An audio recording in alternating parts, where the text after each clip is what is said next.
Good morning, everyone.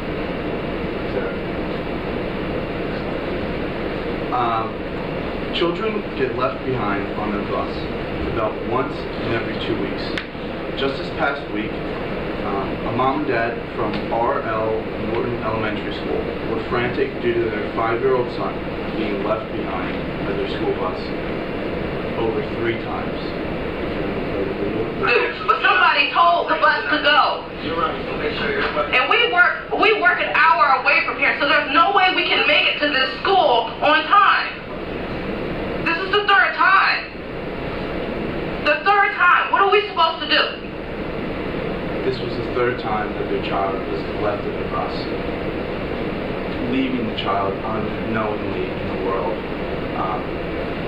about not knowing where he is, whether he's okay, whether he's safe.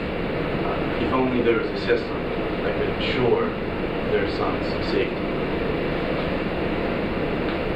We created BusBuddy for this very problem. As you may have heard, parents generally, they're working, they're busy this day and age. We don't really have time to necessarily make sure, guarantee that their child is safely on the bus, especially if the bus is late. So BusBuddy is an interactive mobile web app specifically built for the parents with these young children who don't have smartphones. With this system, students will no longer have to wait for the bus, ensuring safety and convenience for parents and children.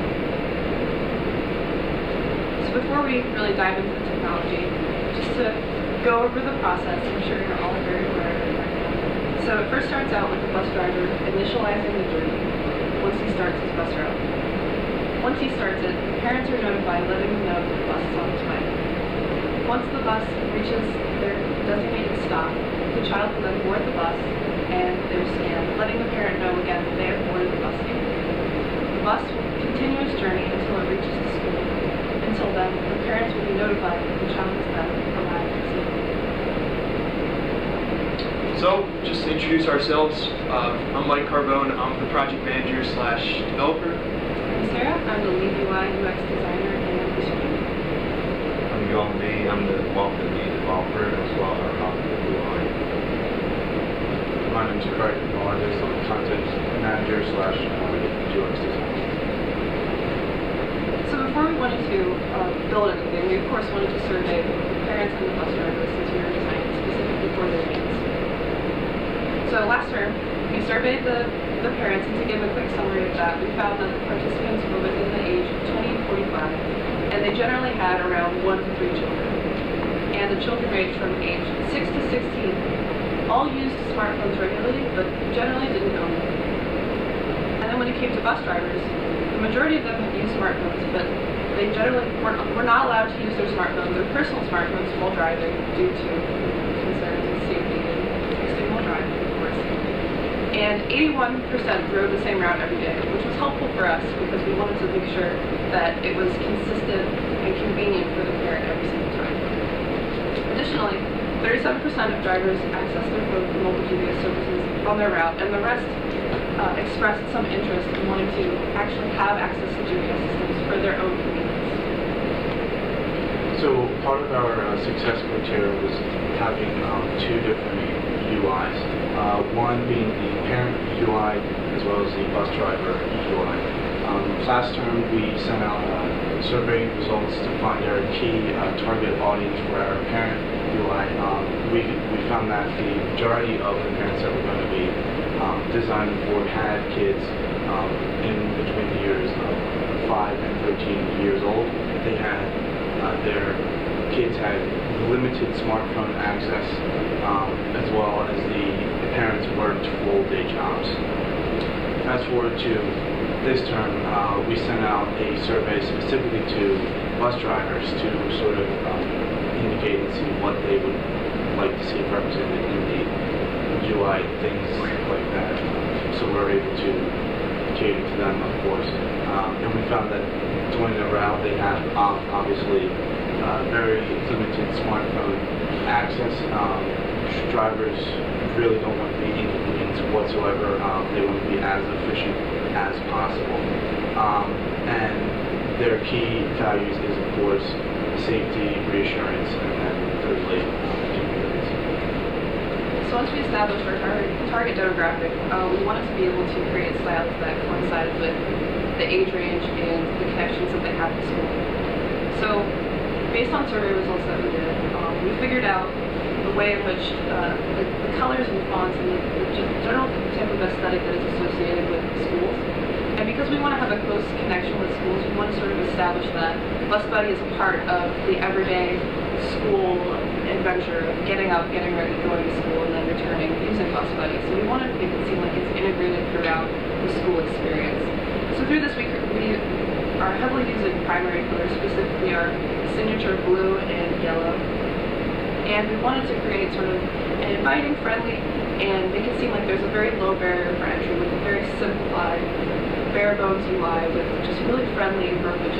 As you can see with the SMS messages, it's just sort of establishing that connection of sort of casual, like we're here to help, and Yeah, just in terms of our SMS notifications, we thought that it would be vital to carry out our voice throughout that.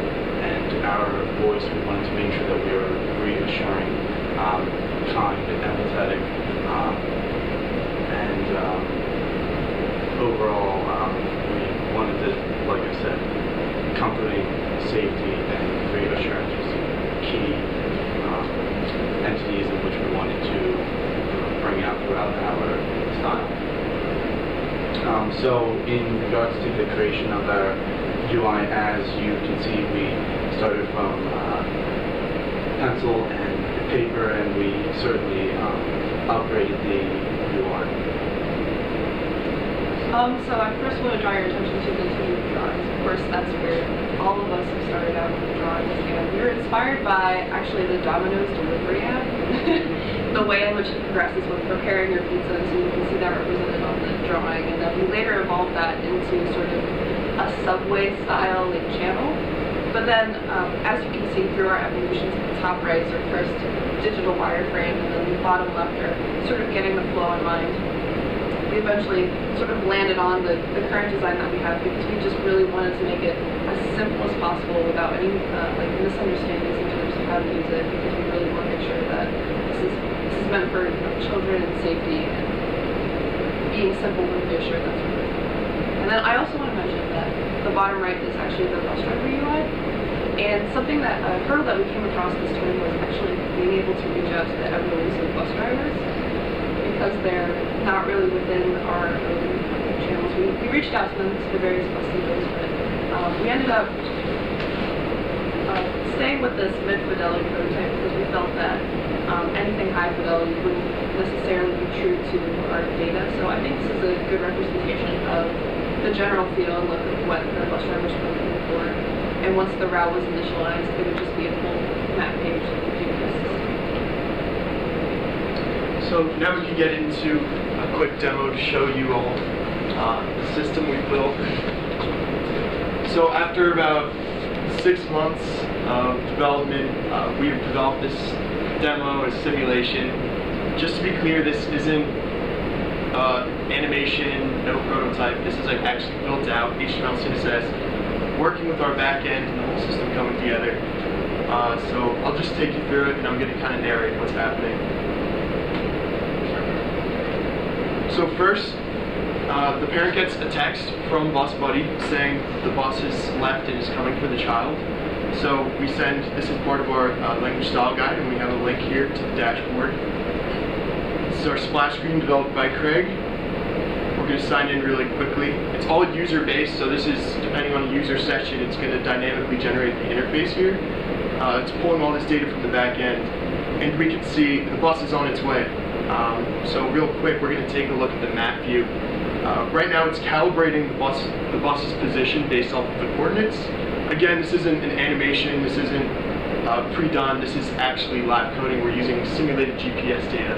Obviously there's not a bus out there right now, but this is exactly what it would look like, and it's communicating with the server and all. So here we see it moving stop to stop, and this, we kind of had to set up a fake, something called a WebSocket, so live updates. We're kind of looping through a call.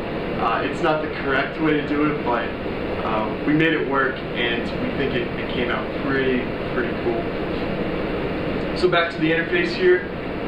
We're going to get a text in just a second. That's when the child scans on, the interface updates, and you can see that the child is now on their way to school. We're just going to go through the settings page, show you the rest of the screens that we've developed. And again, this is going to all toggle what's going on our server and match our data. So here we can see the process after the child scanned on and bus made it to school. The scan history will update and the details page updates, and we have all three circles colored in. Now keep in mind, if the bus does make it to school and the child doesn't scan on, then the line will turn red accordingly. And of course, for each child that the parent has, the data reflects their status on their morning commute. So we can see Craig not on the bus here.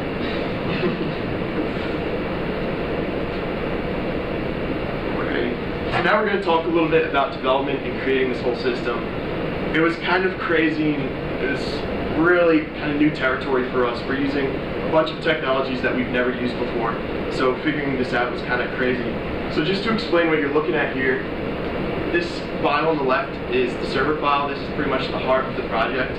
And we're going through the commit history from beginning of the first term, so September. So you can see how our file kind of has evolved over time and how we've been adding a bunch of new features.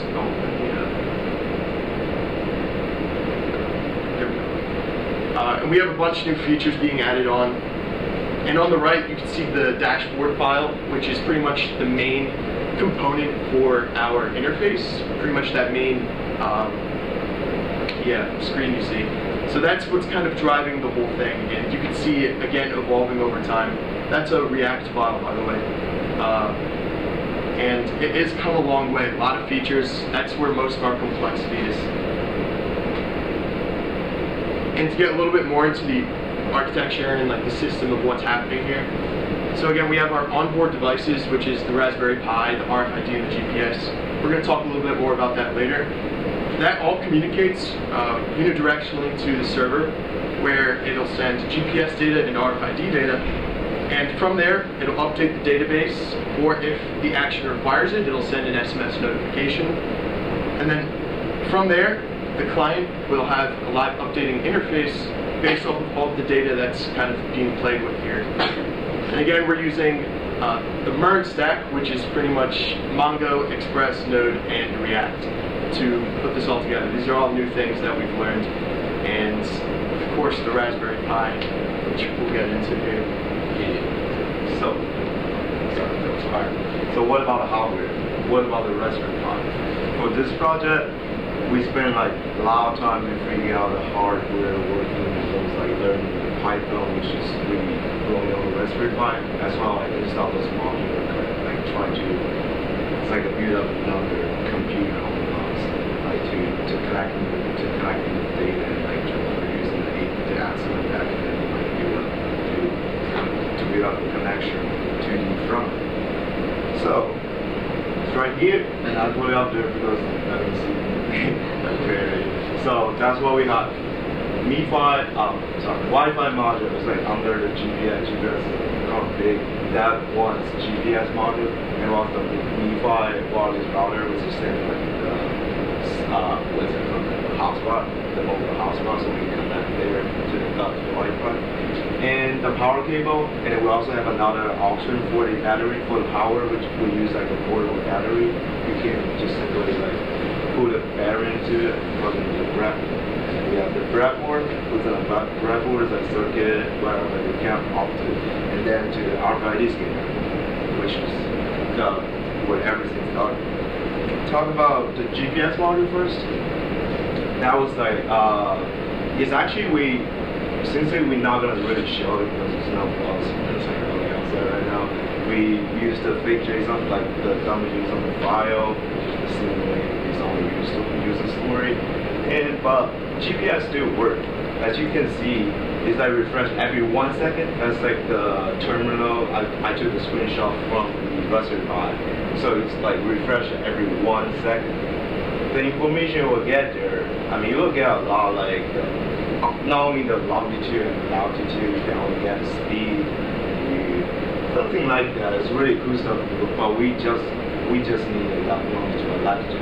And based on that, create a file, get those data, and push it to the backend, to the backend, to the server, and the front can get it. So we using for the front end, we're using a Little API, and we use like refresh the data every 1 second. So that's why we can see the real-time update going on, like what Uber has. Alright, so let's talk about the RFID a little bit more. The RFID is, so first I got this, like, we happen to fix this project. The big thing of is like, what is a circuit design? I don't know anything about those engineering stuff. And I just try my best to do research and also reach out to people from engineering major, my roommate, like one with my roommate, because, and then like we build up, like he helped me and I involved a lot. We do the circuit design, we design the circuit, the thing, and also how the RFID gonna store their own graph. It's a lot, like it's really cool. This is the first time I touched the little thing and like you sort of mountain. That was really cool. And yeah, and as well, like how it works is we're reading the student ID number inside the little car, which is like, yeah, it's like a string number. So basically we can like have like different student ID on like different cars. So like parent will just get their kids, their kids like information and like their kids data. So I'll show a real like demo real quick. So pretty much what's going to be happening is when he hits the RFID card onto the scanner, it's going to take in a string that, like a pre-programmed card, since we can read and write from this device. It's going to take in a pre-programmed card and it's going to check on our system what string that child is associated with. And it's going to go through that system and notify the parents accordingly, update the correct interfaces, and go ahead. Yeah. So after we boost up the Raspberry Pi, it's like the scanner right here. I got like car was not lost it. No problem. So this car has the student ID of the line. So if it work, my parent gonna get a notification.